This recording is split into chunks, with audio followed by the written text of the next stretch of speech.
Good evening, friends. This session is particularly dedicated to the parents and those teachers who are involved in explaining and teaching the little kids, particularly of class 5, 6, 7, even 4 class also. What happens that the parents sometimes fail to explain the children certain things in languages. Actually, when they start writing, when the little kids start writing anything, any sentence, the very basic problem the children face, that how to construct a sentence. तो उनको छोटे छोटे sentence construct करने के लिए parents को बातों बातों में बोलते बोलते खाते हुए कुछ लेसन्स को एक्सप्लेन करते हुए या इंटरेक्शंस के दौरान कुछ न कुछ ऐसी बातें उनको बतानी चाहिए जिससे बच्चे समझें।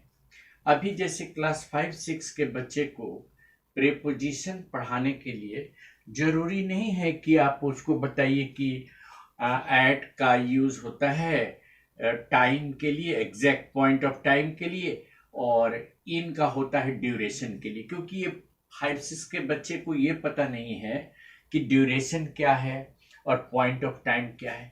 वो तो 7 8 को आप बोलिएगा तो समझ जाएगा कि एग्जैक्ट पॉइंट ऑफ टाइम है, तो वहाँ एट लगाएंगे। जैसे ही came at 9 o'clock in the morning, morning लंबा समय का होता है तो वो ड्यूरेशन हो गया। मान लीजिए सुबह 6 बजे से 10 बजे तक को अगर आप मॉर्निंग ट्रीट करते हैं तो दिस इज ए ड्यूरेशन, तो वहां पर आप इन कर सकते हैं। ड्यूरेशन के लिए इन और पॉइंट ऑफ टाइम के लिए एट 9 o'clock एक परफेक्ट टाइम है उस टाइम पर। लेकिन जब आप क्लास 4 5 या 6 के बच्चे से बात कर रहे हैं तो उन बच्चों को क्या पता है कि ड्यूरेशन क्या है, पॉइंट ऑफ टाइम क्या है।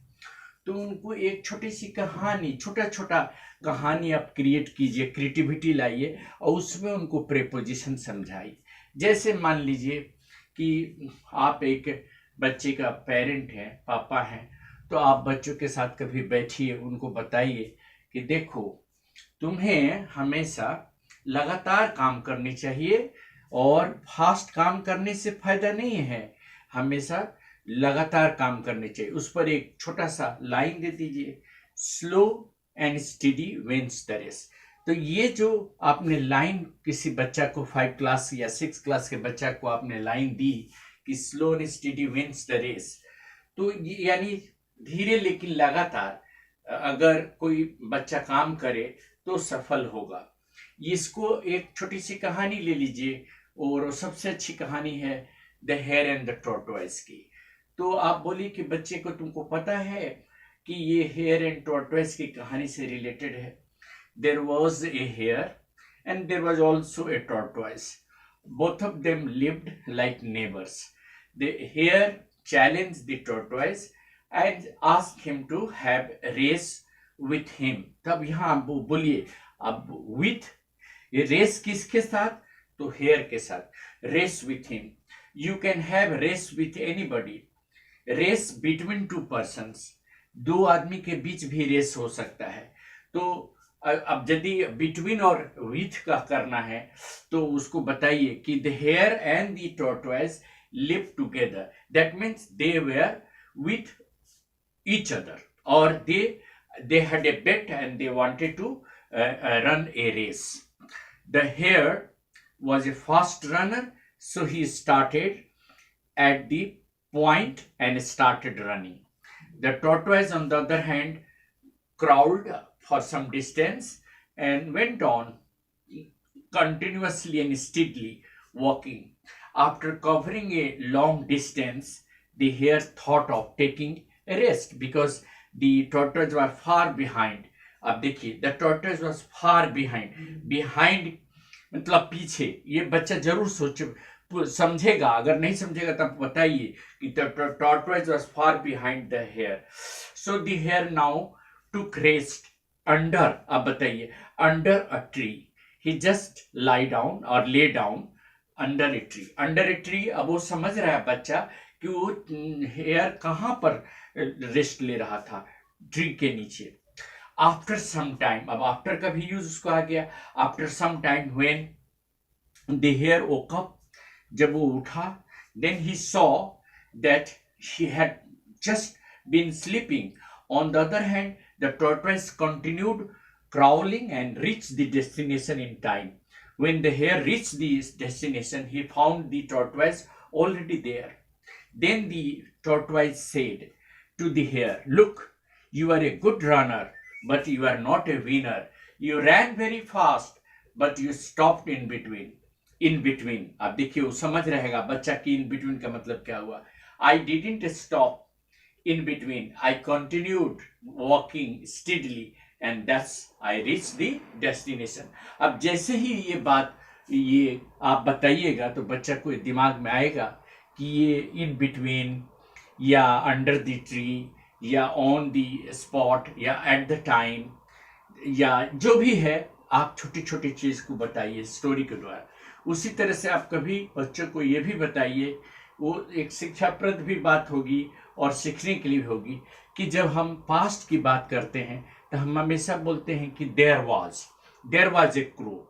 हमेशा हम वाज का यूज करते हैं पास्ट में, जबकि प्रेजेंट में यूज करते हैं तो there is a tree near your door. आपके दरवाजे के सामने एक पेड़ है। There is a tree behind your door, पीछे में है, तुम्हारे दरवाजा के जस्ट पीछे में। There is a tree behind your bungalow, तुम्हारे बंगलो के पीछे में है। और there is a tree in front of your window, तुम्हारे विंडो के सामने है, जस्ट सामने है। और बच्चा समझ जाएगा क्योंकि रोज दरवाजा खोलता है, विंडो खोलता है। जैसे ही पापा बोलेंगे look the tree is in front of your window, just तुम्हारे जैसे ही तुम दरवाजा खोलते हो तो पेड़ दिखाई पड़ता है। So the tree just in front of your, अब वो इन फ्रंट का वो यूज करना समझ जाएगा, बिहाइंड का यूज करना समझ जाएगा।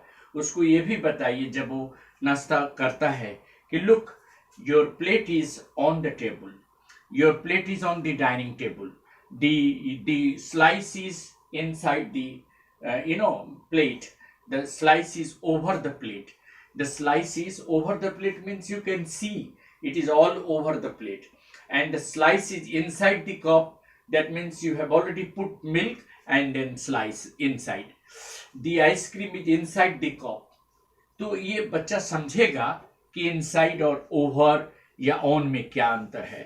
और ओवर का मतलब जब समझाना हो तो भी दे सकते हैं, the fan is over our head, the fan is moving our head, touch नहीं कर रहा हमारे हेड को क्योंकि ये हमारे हेड से ऊपर है, इसीलिए टच नहीं कर रहा है, तो हमने ओवर का यूज किया कि the fan is moving over our head. यदि टच करता, अगर मान लीजिए कोई सामान को हम अपने सिर पर रखे हैं, the basket is on my head, तो वो मेरे हेड को टच कर रहा है। बच्चा ये समझेगा कि यदि ये पॉइंट ऑफ कांटेक्ट है किसी दूसरे ऑब्जेक्ट से तो ऑन का यूज करेंगे, अगर पॉइंट ऑफ कांटेक्ट नहीं है तो ओवर करेंगे।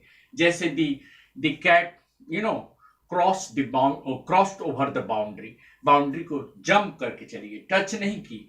The cat crossed over the boundary, वो टच नहीं की। और यदि वो बाउंड्री के ऊपर बैठी हुई तो सीधे लिखिए the cat is on the boundary, और just limping over the boundary, that means उसको छू करके नहीं, उसको बिना छुए हुए। तो ओवर का मतलब हुआ कि पॉइंट ऑफ कांटेक्ट नहीं है। इस तरह से छोटे छोटे बच्चे को पढ़ाने से, बताने से अपने ही पेरेंट्स अपना एक अच्छा टीचिंग ये आर्टिकुलेशन डेवलप कर सकते हैं। और मुझे उम्मीद है कि इस तरह से छोटी छोटी कहानियां कह करके, बच्चों को अट्रैक्ट करके, उनसे बातें करके कि तुम्हें क्या चीज़ ज़्यादा पसंद है, would you like to listen to a story, तो सीधे बोलेंगे yes papa I would like to listen to a story.